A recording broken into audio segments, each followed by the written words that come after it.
여러분 안녕하십니까? 대한민국 대표 경제 뉴스 플러스 시작합니다. 코스피가 5거래일 연속 하락했습니다. 박혜린 기자와 함께 진단하겠습니다. 박 기자, 중국 방역 완화 소식이 들리는데도 그렇게 힘을 받지 못하는 것 같아요, 우리 증시가. 네, 그렇습니다. 이미 지난주부터 반영해온 만큼 중국발 호재에도 이렇다 할 상승 동력 찾긴 어려워 보입니다. 투자자들은 다음 주 14일 예정된 FOMC와 11월 소비자 물가지수 발표를 앞두고 관망세를 보이고 있는데요. 이 전에 참고해야 할 지표가 우리 시간 내일 밤 나옵니다. CPI의 선행 지표로 여겨지는 미국의 11월 생산자 물가지수 PPI가 발표가 되는데 월가에선 11월 PPI가 전월보다 0.2% 상승했을 것으로 예측하고 있습니다. 전월치인 0.2% 상승 것 같지만 전년 동월 대비로는 전월치인 8.0%에서 7.1%로 둔화될 것이라는 전망이 나오고 있습니다. 네, 이 중국 방역 규제도 완화라는 키워드만 나왔지 실제로는 경기가 회복되는 데까지는 시간이 상당히 걸릴 것이다 이런 전망들이 나오는 것 같습니다. 요즘 특히 새로 상장한 이런 종목들도 좀 고전을 면치 못하고 있는데, 네, 그렇습니다. 공모주 청약하신 분들 환불받을 수 있는 방법이 있다면서요? 네, 맞습니다. 상장한 뒤 일정 기간까지 주가가 공모가의 90% 아래로 떨어지면 상장 주관사가 해당 주식을 되팔 수 있는 제도가 있습니다. 일명 공모주 투자의 환불권이라고도 불리는 환매 청구권인데요. 최근에 주가가 워낙 많이 빠지다 보니 개인 투자자들이 이 환매 청구권을 대량으로 신청할 가능성도 고개를 들고 있습니다. 이렇게 되면 안 그래도 유동성 부족에 시달리고 있는 주관사들의 부담이 더욱더 커질 수 있다는 경고가 나오고 있습니다. 배성재 기자가 보도합니다. 지난 9월 코스닥에 상장한 오픈엣지 테크놀로지와 WCP.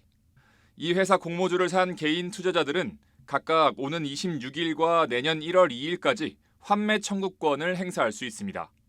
환매 청구권이란 개인 투자자가 상장 주관사에 공모주를 되팔 수 있는 권리를 말합니다.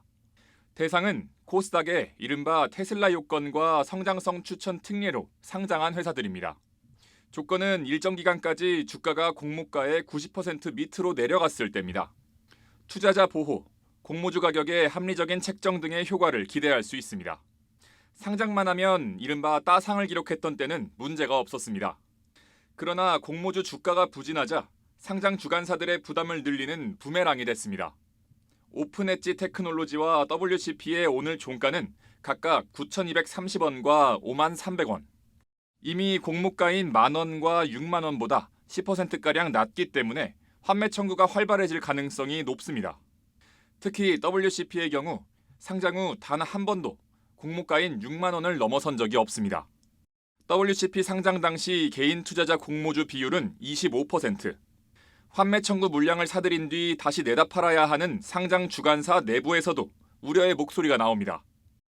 쉽지는 않다고 보고 있긴 해요. 지금 섹터 전체적인 분위기가 엄청 좋은 상황은 아니어서 한 달 사이에 한 8%는 올라야 지금 54,000원이 되는 거니까 그럴 가능성이 조금 낮다고 보면은 당연히 환매 청구권이 좀 나올 수 있죠. 아직 환매 청구권이 유효한 종목은 선바이오와 윤성 FNC. 마찬가지로 주가가 공모가의 90% 언저리를 맴돌고 있습니다. 주가 부진 속에 환매 청구 행사가 늘면 가뜩이나 유동성에 어려움을 겪고 있는 상장 주관사들이 주식을 되사야 할 위기에 처할 수 있습니다. 게다가 상장 주관사가 환매 청구권으로 받은 주식을 한 번에 쏟아낼 경우 수급 교란의 우려도 적지 않다는 관측도 나옵니다. 한국경제TV 배성재입니다.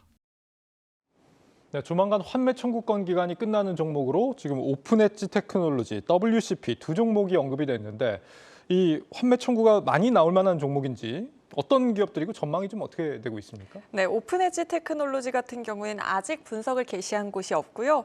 이 WCP에 대해서 신한투자증권의 목표가 7만 원 제시하면서 2차 전지 소재 산업 평균 수준의 밸류에이션을 무난히 달성할 것이라고 보고 있습니다. 네, 그렇군요. 한때 상장만 하면 따상 가나 안 가나 우리가 그런 걸 따져보던 시절이 있었는데 말이죠. 이제는 공모주도 좀 시들시들한 것 같습니다. 자, 그리고 내년 경기 침체에 대한 전망 이렇게 좀 현실화돼가는 모습인데 당장 어제도 이 반도체주들 내년에 설비 투자 16% 줄인다 이런 얘기가 충격을 주기도 했습니다. 우리 기업들이 이렇게 설비 투자를 줄인다는 건 내년에 기업들 실적도 상당히 좀 어둡다 이런 전망이겠죠? 네, 맞습니다. 증권가에선 내년 1분기 상장사들의 영업이익이 올 1분기와 비교해서 30%가량 줄어들 것이라고 내다보고 있습니다.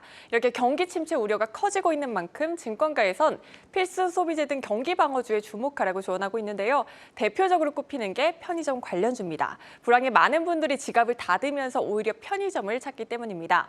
3분기 영업이익이 전년 동기 대비 32%가량 증가한 BGF 리테일은 4분기에도 26%가량 증가할 것으로 예상됩니다. 주가도 최근 52주 신고가 연일 경신하며 20만 원 선에서 거래되고 있습니다. 네, 월드컵 기간에도 이 편의점들이 네, 특수를 맞습니다. 봤다. 우리가 그 소식도 얼마 전에 전해드렸죠. 확실히 좀 내년에도 전망이 계속 괜찮은 모양입니다. 네, 맞습니다. 특히 최근 인플레이션으로 밥값이 너무 많이 오르면서 이 도시락 수요가 급증하고 있고 엔데믹 전환으로 학교나 관광지 등에 위치한 편의점들의 매출도 빠르게 회복되고 있습니다. 증권가에서 올해 높은 기저효과에도 불구하고 내년 BGF 리테일의 매출액과 영업이익이 각각 8.8%, 17% 증가할 것이라고 내다보고 있고요.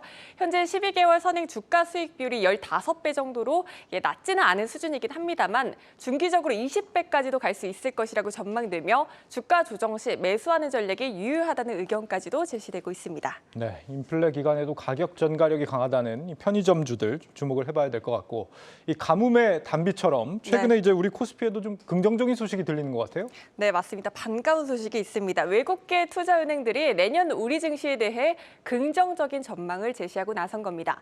내년에는 안 좋겠지만 이건 이미 주가에 반영돼 있고 내후년에는 기업들의 이익 개선이 전망된다며 내년 코스피 목표치를 2,700에서 2,800까지도 높여 잡은 겁니다. 저희가 지난번 한 차례 다루기도 했는데 국내 증권사들이 평균적으로 코스피 상단 2,600선으로 보고 있는 것을 감안하면 오히려 외국계 증권사들의 눈높이가 더욱더 높은 상황입니다. 모건 스탠리는 코스피 목표치 2,600에서 2,750으로 올려잡았고요. 약세장에서는 2,100까지, 강세장에서는 3,000까지도 오를 수 있다고 봤습니다. 특히 IT와 은행업종 비중 확대 전략을 유효하게 받고 정부 정책과 관련해서 에너지나 방산, 또 해외 건설업종의 성장도 주목할 필요가 있다고 덧붙였습니다. JP모건도 코스피 목표치를 2,800으로 제시했습니다. 내년 상반기에는 박스권 형성하겠지만 매크로 위험이 해결되고 대형주들의 이익이 확실해지면 2,800을 향해 탄력을 받을 것이란 분석이 나오고 있습니다. 골드만삭스 역시 우리에 대한 투자 의견 중립에서 비중 확대까지도 상향 조정했습니다. 내년에는 마이너스 성장이 예상되지만 내후년에는 26% 성장이 예상된다면서 주가가 펀더멘탈 변화보다 먼저 반응하는 경향 고려해보면 내년 우리 증시는 긍정적이라고 내다보고 있습니다. 네, 2,100부터 3,000까지 네. 뭐 목표치는 좀 올라가는데 변동성은 상당히 큰 그런 한 해가 될 거라는 전망 같습니다. 네. 내일 또 우리 증시에서 주목할 이슈들 있다고요. 네, 내일 코스피 200과 코스닥 150 정기 변경 이슈가 있습니다. 현재 국내에선 코스피 200, 코스닥 150 종목에 한해 부분적으로 공매도를 허용하면서 이 지수에 편입되는 종목들에 더 큰 관심이 쏠리고 있죠. 코스피 200에는 롯데제과가 편입되는 한편 삼양홀딩스는 편출될 예정입니다. 코스닥 150에는 인탑스와 디어유, 신라젠 등 11개 종목이 편입되는 한편 카페24와 데브시스터 등은 편출될 예정입니다. 네, 지수에 편입이 되면 이제 공모에도 대상이 될 수도 있기 때문에 투자자들이 좀 다소 기피하는 그런 경향들이 있는 것 같은데 원래는 이제 편입이 된다는 건 좋은 일 아닌가요? 그렇죠. 편입되면 당연히 좋은 점도 있습니다. 지수를 추종하는 자금이 들어오기 때문인데요.